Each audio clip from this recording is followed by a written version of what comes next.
I'm Betty, and this is my semester project. For my semester project, I'll be doing a voiceover over the Speedpaint that you're watching. I'm currently painting my version of Coatlicue. I already went ahead and did a sketch of her, and I'll be using watercolor as my medium of choice for today. I also want to start this off by apologizing if I butcher any names or I'm inconsistent with the way I pronounce names. Okay, so Coatlicue was also known as Serpent's Skirt, and she was a prominent Aztec goddess. She was regarded as the Earth Mother goddess, typically represented as an old woman. She symbolized the antiquity of Earth worship, and she presents one of the most fearsome figures in Aztec art. In Aztec mythology, Coatlicue is the mother of the moon, sun, and stars. In Gloria Anzaldua's Entering into the Serpent, her physical description of Coatlicue is, quote, "She had a human skull or serpent for a head, a necklace of human hearts, a skirt of twisted serpents, and taloned feet," end quote.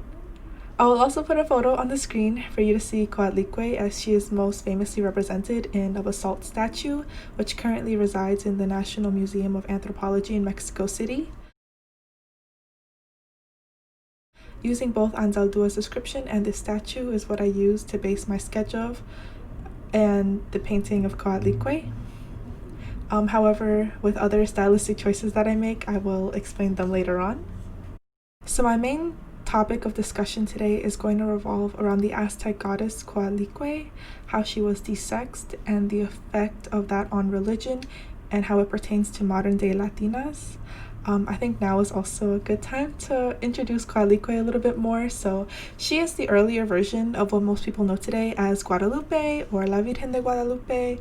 This is the name she was given post-colonization. However, her name is not the only aspect of her that was changed after being colonized.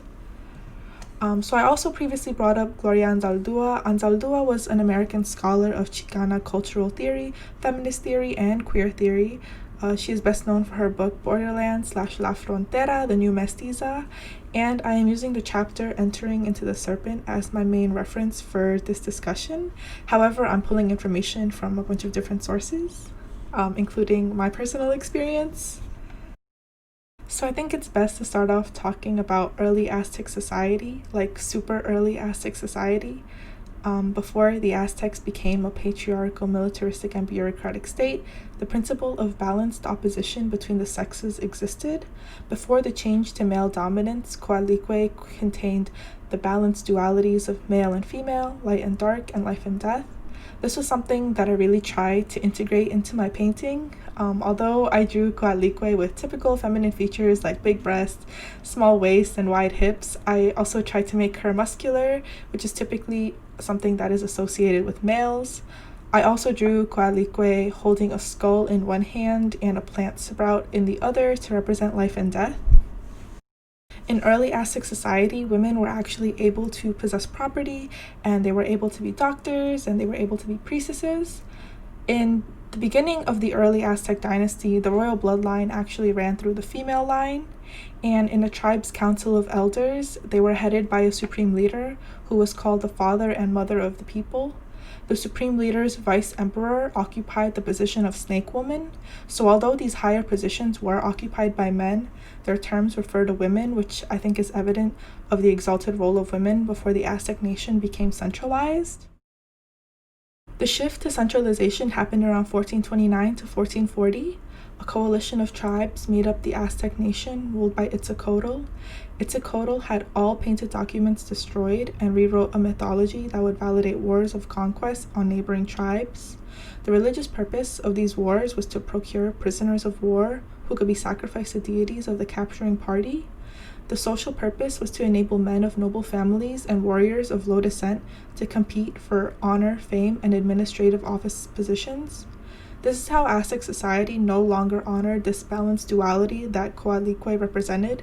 This also contributed to their fall to the Spanish because the ruling elite had eliminated solidarity between men and women and between noble and commoner. What this shift meant for the powerful female goddess Coatlicue is that she was given monstrous attributes and substituted by a male deity, and I think this is similar to how Medusa was seen as a monster that had to be slain when she was the victim of sexual assault. Demonizing Coatlicue split the female self and the female deities. Coatlicue became darkened and disempowered. Guadalupe came about and was split from Coatlicue, and Guadalupe was regarded as the good mother. After the Spanish conquest, the church continued the splitting of Coatlicue and Guadalupe. The serpent, being her sexuality, was removed from Guadalupe. The split was finalized by giving Guadalupe the title La Virgen de Guadalupe, and Coatlicue was known as a puta, or a whore in English. So to go even further, the Spanish regarded all indigenous deities and religious practice works of the devil. I think this is really comparable to how white Americans demonized African American slave religions. This is how Guadalupe, the chaste protective mother, became defender of the Mexican people. I also want to briefly talk about the symbolization of the serpent. Today, we regard serpents as negative, and even in Roman Catholicism, it is a serpent that tempted Eve to eat the forbidden fruit, thus cursing humanity. However, in early Aztec society, the serpent was a symbol of female sexuality and was embraced and empowered. The Olmecs, the earliest known Mesoamerican civilization, associated womanhood with a serpent's mouth, which was guarded by rows of dangerous teeth. They considered it the most sacred place on earth, a place of refuge, the creative womb from which all things are born. Now, not only is the serpent villainized, but this also means that female sexuality is villainized. Today, La Virgen de Guadalupe is more venerated than God the Father or Jesus the Son.